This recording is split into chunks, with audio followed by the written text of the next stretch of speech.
So today we're going to be reviewing the American remake of Death Note, and before I actually get into this review, I feel like I need to let you guys know where I'm coming from on this. And I know I don't normally do that with these reviews, however, I feel like this is such a special circumstance that I kind of have to. Because you see, there are many people out there who had their problems going into this film, and I need to address many of those right off the bat. You see, there are many people out there who wanted me to hate this film no matter what, simply because despite the fact that they have already made a Japanese movie version of Death Note, they feel like Death Note just can't work as a movie. They feel like it's something that works best when played out over a long period of time, so cramming it all into an hour and a half is going to take so much away from what made it work. And honestly, I can understand it. That is a very good point. However, it doesn't matter what your points are, they made it.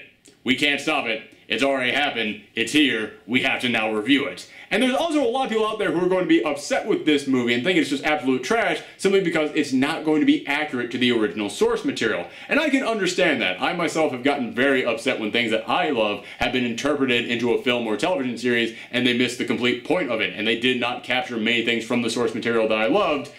However, when it comes to Death Note, I'm not that firmly held on to the idea of capturing the original source material simply because the original source material was kind of perfect.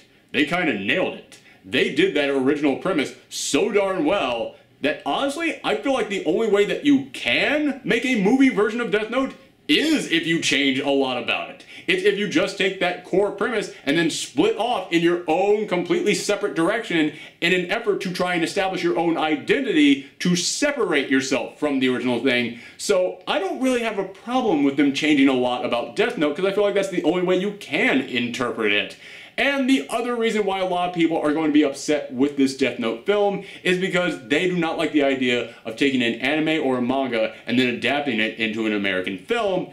And again, I can understand you all make very good points about this. However, I've always kind of been intrigued by the idea of taking a story that was set in one country that has its own culture and heritage and society, and then adapting it into another country where everything is completely different, because then it gives you an opportunity to examine this story in a completely different setting where everything might take on a different meaning. And I feel like Death Note is one of those series that actually will take on a different meaning when you now place it in America, and I'm actually kind of intrigued to see how they interpret that. So honestly, I don't have that problem as well. So I just had to get that out of the way right now, simply because, as I said, there are many people out there who are going to hate this no matter what because of those reasons. However, I do not think that this film is bad because of those reasons.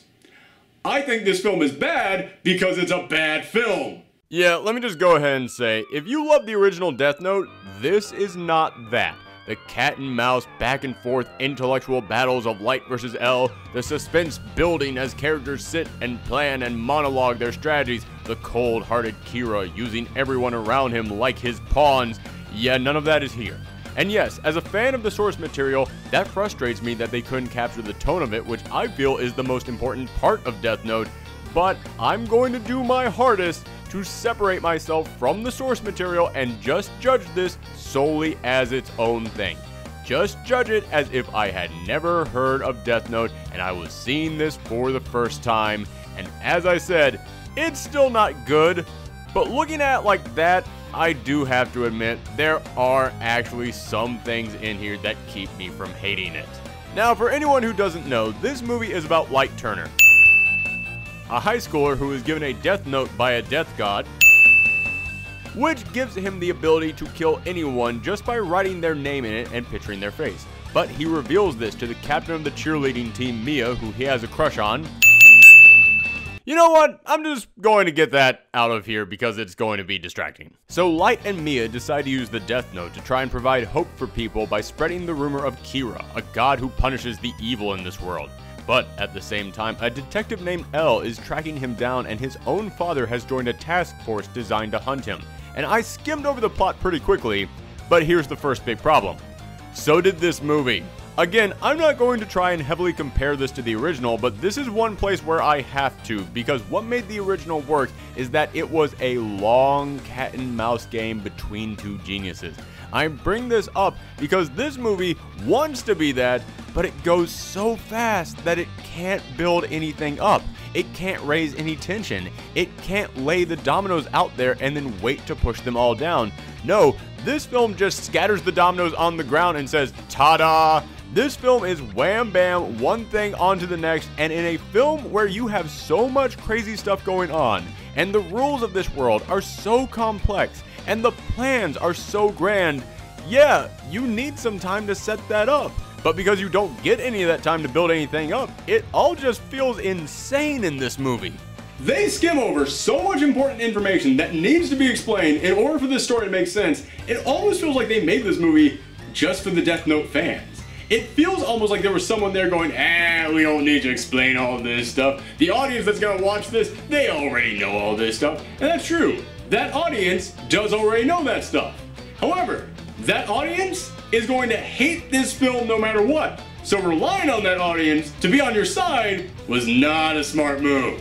Like for example, when the Death God comes down, he gives Light the book, gives him a brief explanation of how it works, and then poof, he's out. He's gone, no time for questions, no time for experimenting because Light needs to get to writing because we got a movie to make. Or Light wants this myth of Kira, a god who punishes the wicked, to rise up and grow across the world. And in the show, that takes place over the course of several episodes because, yeah, it needs to feel like it's happening over the course of weeks, months, years. You need to watch it rise in popularity as it spreads around the entire world. Here, it's all crammed into one montage, so it feels like Light created a whole new religion over the course of a 3-day weekend. And in the show, listen, as much as I love that story, it was a crazy story. However, it worked because they were not afraid to establish all the rules of that world. And yes, Light and L would do some pretty crazy stuff, however, we would see them plotting out every single move, so when we saw them doing crazy stuff, we knew it was because they had a big master plan. But because in this film, there's no rules, no plotting, it just leaves you with plot holes so big you could drive a truck through them. And speaking of Light, yeah, that's the next big problem with this film. As I said, I actually was intrigued to see what you could do with an American Death Note film because Light is a flat-out villain. He's a monster. He's evil. So I was interested in seeing if they'd actually interpret him that way in the American adaptation, because when you think about the premise of this film, an American Light would have a way more chilling tone to him just because of the violence that exists in our society. And yeah, no. Not only is he not nearly as evil as he is in the original, he's actually kind of supposed to be sympathetic. Like, it gives you the feeling that they want you to say, well, he's just a kid who wanted to help others and now he's gotten out of control. And again, I'm not mad because I'm comparing this to the original.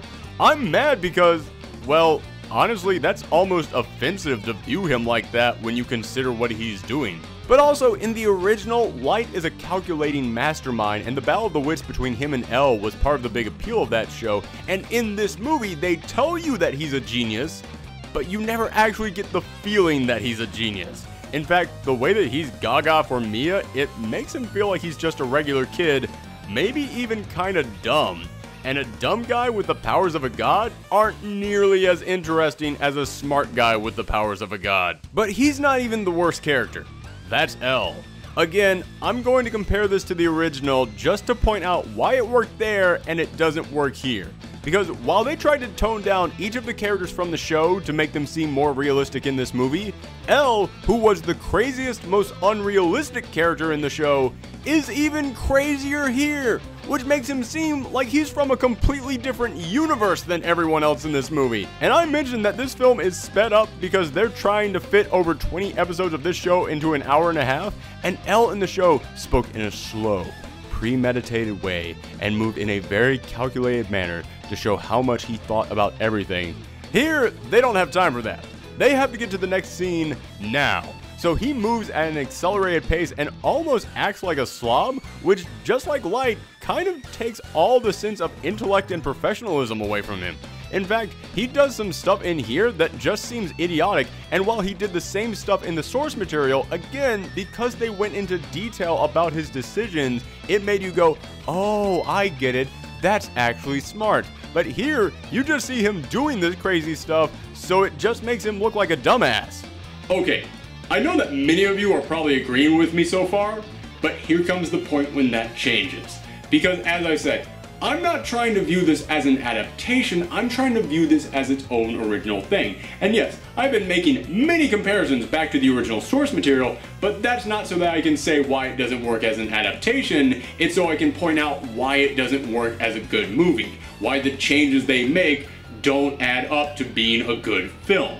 However, as I said, that original source material was so beloved and did that story so well that I feel like you need to change stuff about it if you're going to make a new adaptation. I don't feel like you can make a new version of this that people would look at in any way other than it's inferior to the original, unless you went in there and changed so much about it, it kind of took on its own original identity. That became something that you could look at and say, well, it has the same premise, but it really is its own film. And this is the moment when I'm going to lose many of you, because there actually are some changes they made to this that I think do work. Like, take Mia for example. Yes, I had a problem with Light being portrayed almost sympathetically when he should have been a villain who had lost control and had a bloodlust for justice, but instead, they gave that personality to Mia, and honestly, it kind of works. Again, not as an adaptation of the original, she's not even close to Misa. But just judging this as its own thing, when she starts taking Light down a darker path and you realize she's a bigger villain in this film than anyone else, yeah, it's kind of chilling. I was getting tired of this film, but when it reached that point where you realize she was going to be the main villain of this film, I actually perked up and said, oh, okay, well, let's see where this goes. And while in the original, you get a little backstory on the death god Ryuk, you don't really get a sense of his past relationship with humans. Here, they actually give you a few small subtle hints that imply what he did before meeting Light, and they actually do add some cool dimensions to Ryuk. They actually make him even more terrifying. And speaking of Ryuk, he is the saving grace of this film. Yes, so many of these characters are worse than they are in the original, or they're just bad characters in general, but they absolutely nailed Ryuk. Willem Dafoe is perfect casting for this character, and he turned the creepy factor on him up to 11. Heck, he even looks good. They didn't have a very big budget, so they couldn't actually show Ryuk too much, so he's constantly in the shadows, but it actually kind of works. It matches the tone that they're trying to set up, and it makes him look even more mysterious while hiding the cheaper effects. And also, did I mention, Willem Dafoe is amazing in this role? Seriously, I have to bring it up again. He is so good in this role. He brings so much horror and terror to every word, while at the same time having a chaotic charisma to him. You want to know why I'm not being harder on this movie? Why I'm not hating it as much as everyone else? Because darn it, Ryuk steals the whole show. Even though this movie has huge flaws, I would still recommend at least checking it out just for the scenes with Ryuk. But it's not just the performances that make Ryuk terrifying, it's how he's shot. The director of this film is an experienced horror director, and when he has to shoot the detective stuff or anything that has to do with setting up and solving this case, yeah, it's just kind of meh. However, when he actually has to shoot the scary stuff, he's actually great. In fact, I'll go ahead and say it. There are several shots in this film that are damn good. If Netflix had gotten a different script and different actors, I could actually see this guy still directing a good version of this film. I mean, there's a whole sequence where they go into a spooky old mansion and everything in that sequence was excellent. I was genuinely creeped out by all of that. So it's impossible for me to hate this movie when you have sequences like that where this film actually feels like what it should have been. Heck, even in some of the worst scenes in this movie, scenes that I'm hating, they'll then cut to a really creepy shot of Ryuk that just makes me go, dang it, I don't want to admit it, but that was cool. So, in the end, I have to be honest with you, when this movie ended, the stuff that I enjoyed about was actually stronger in my mind than the stuff that I didn't enjoy about. Yes, Light and L should be the main attraction of this film, and instead they're probably the worst thing about it. And there are some moments in this movie that are so bad they actually made me laugh out loud, and they failed to capture the tone that they really needed to in order to tell a story like this. However, I did enjoy some of the changes that they made to the supporting characters. I think the horror elements in here actually do work. There are some really damn cool shots in this movie, and Ryuk, he is absolutely perfect. He is the saving grace of this film. However, that's how I felt 48 hours ago. And in that time, a lot of stuff that I enjoyed about this film has started to fade from my memory, while the negatives of this film have just continued to leave a bad taste in my mouth. In fact, there's even some things that I kind of enjoyed at the time that I've completely come around on. Like, there's an 80s soundtrack to this film, and when I watched it, I thought, you know what, that actually kind of works. I'm kind of okay with that. And now 2 days later, I'm like, oh, that's awful. Oh, I hate that about this film. So, yeah, thinking about like that, honestly, everything kind of balances out in my mind, and I'm going to give this a 5 out of 10. However, let me make this clear. Again, I'm giving it that 5 out of 10, trying to judge it as its own thing, as if I had never even heard of Death Note and I was just looking at how good of an actual movie this is. If you want to judge this as an adaptation of the original source material, yeah, it's closer to like a 3 out of 10. And in all honesty, 2 of those points are coming solely from Ryuk. That dude is worth twice what everyone else in this film is worth combined. Hey everyone, I hope you enjoyed today's review. If you did, remember that we do these and spoiler talks for these films every single weekend. So if you want to see those, then make sure that you click that subscribe button and also give us a thumb up and share us around the web. It's the best way to help our channel grow. Also, if you saw this movie yourself, let me know what you thought of it down in the comments below or on Twitter and Tumblr at Professor Thorgi. Thanks for tuning in, everyone. Come back next time.